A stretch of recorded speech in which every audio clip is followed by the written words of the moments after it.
Naitwa Dr. Damaki, mmiliki wa kituo cha Song'wa Traditional Clinic kilichopo mkoani Kilimanjaro, maeneo ya Moshi hapa Kibosho Road. Lakini vile vile kituo chetu cha Song'wa Traditional Clinic pia unaweza kupata huduma zetu kwa watu walioko jijini Dar es Salaam, maeneo ya Mbezi Mwisho kwa maana ya Mbezi ya Kimara, jirani kabisa na stendi ya mabasi yaendayo mikoani. Lakini pia kwa wakazi wa jijini Mwanza wanaweza wakapata huduma zetu maeneo ya Nyakato, Buzuruga, hii barabara inaelekea Nyakato Meko.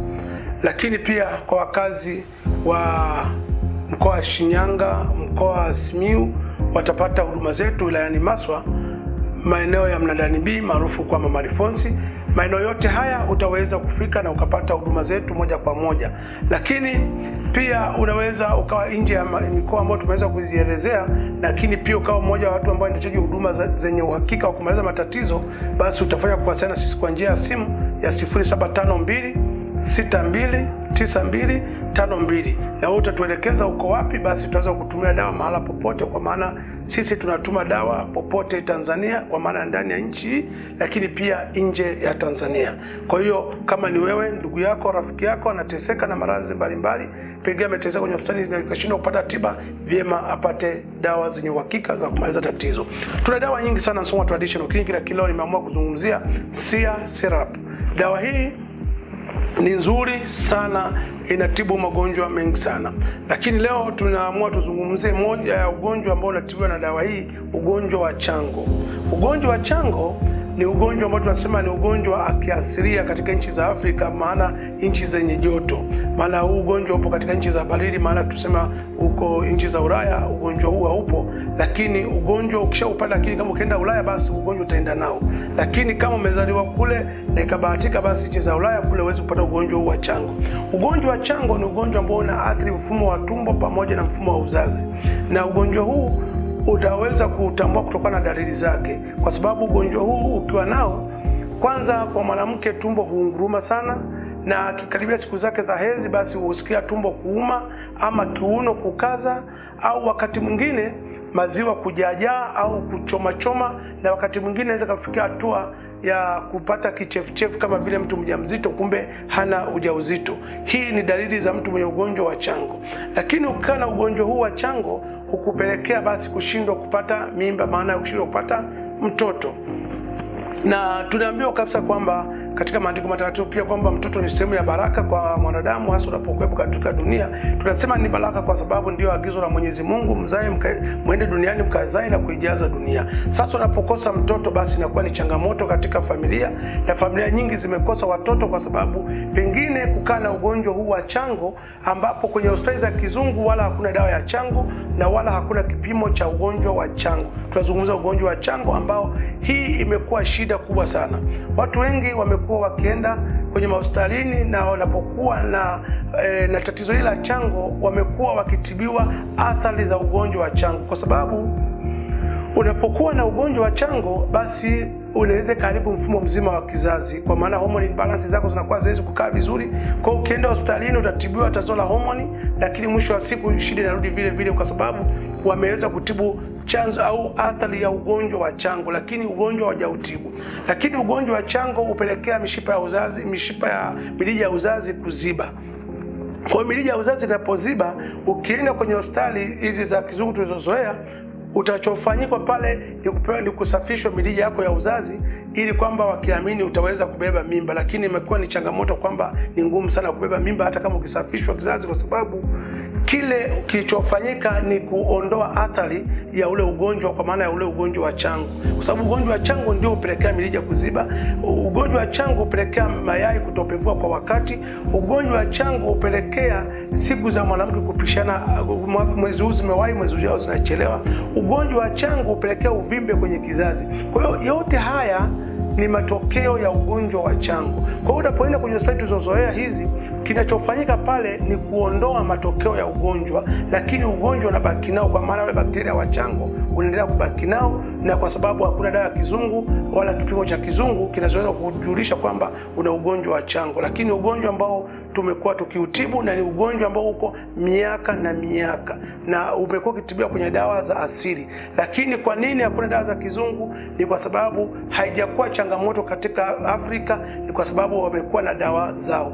Ugonjwa wote ambao unakuwa na kipimo au unakuwa na dawa za kizungu ni ugonjwa ambao umekuwa na changamoto katika Afrika, lakini wakaweza kuomba misaada katika nchi za Ulaya, basi unafanyika tafiti. Inapofanyika tafiti, basi wanaweza kugundua basi dawa hii itatibu ugonjwa huu na ugonjwa na kipimo chake kitakuwa ni hiki. Lakini inapokuwa kwamba hakuna changamoto kwa Afrika kwa sababu walikuwa na dawa zao za kutibu ugonjwa wa chango, basi hawajalalamika kule Ulaya na wamekuwa kiutibu, na ndio maana unaweza kutibiwa Song'wa Traditional Clinic, kituo cha tiba asilia. Na ugonjwa huu wa chango kwa mwanaume pia huathiri uwezo wake wa tendo la ndoa. Kwa hiyo anajikuta anaanza mara moja anaishia njiani, au anaanza na wahi kumaliza kabla mwenzake, na anakuta anakuwa hawezi kurudia tena.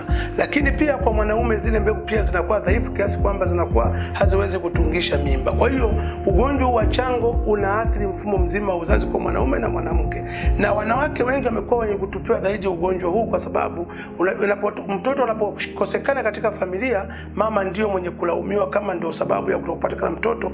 Wanasahau kwamba Mungu aliagiza uzazi, mkazae mjaze dunia, kwa maana ya wote unahitaji ushirikiano. Na ndio maana ugonjwa huu unaweza kuzaliwa nao ukakuwa nao, ama ugonjwa huu unaweza kukuta kwa kujamiana mwenye ugonjwa huu na ukaupata ugonjwa huu.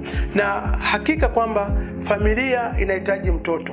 Utapataje mtoto? Pia lazima utibu magonjwa ambayo yanaweza kupelekea shida hii. Tunaona Sara kwamba aliweza kuishi zaidi ya miaka 80 bila kupata mtoto, lakini hakuweza kuwa na furaha katika familia na pamoja na mume wake, mpaka wakakubaliana kwamba waweze kutembea na kijakazi, kwa maana ya house girl kwa sasa tunaweza kusema, ili waweze kupata mtoto.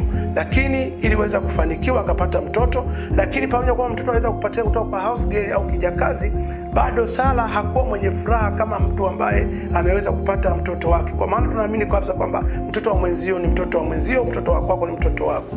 Kwa hiyo baada ya Sara kupatikana mtoto kutoka kwa kijakazi, ikawa ni kama mtoto wa familia, lakini bado Sara ndani ya nafsi yake hakuweza kufurahia, na Mwenyezi Mungu aliweza kulitambua hilo, na ndipo alipomwambia mume wake Ibrahimu kwamba basi mwambie na mkeo Sara ataweza kupata mtoto wake kutoka ndani ya tumbo lake.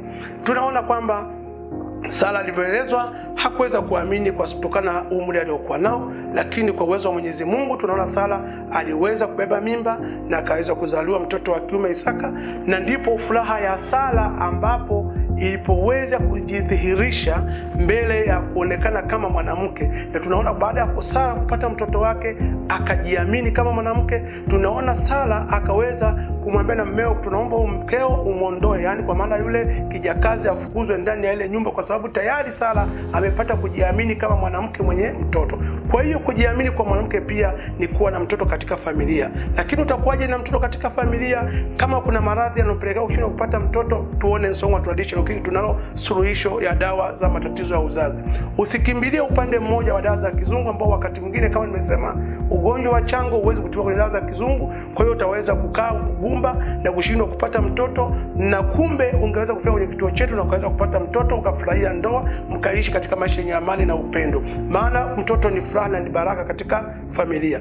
Tukushauri, kama ni wewe, ni ndugu yako, ni rafiki yako anateseka matatizo ya uzazi, anateseka na matatizo ya dalili kama nilivyoweza kuzielezea, lakini pia pengine PID, chango, uzazi, kisukari, baridi yabisi, miguu kuwaka moto, mifupa kusagika, matatizo ya uvimbe kwenye kizazi, matatizo ya viungo kuuma, tatizo la ganzi, kupooza, asthma, basi tukushauri fika kwenye vituo vyetu. Kwa mkoani Kilimanjaro tuko Kibosho Road Moshi.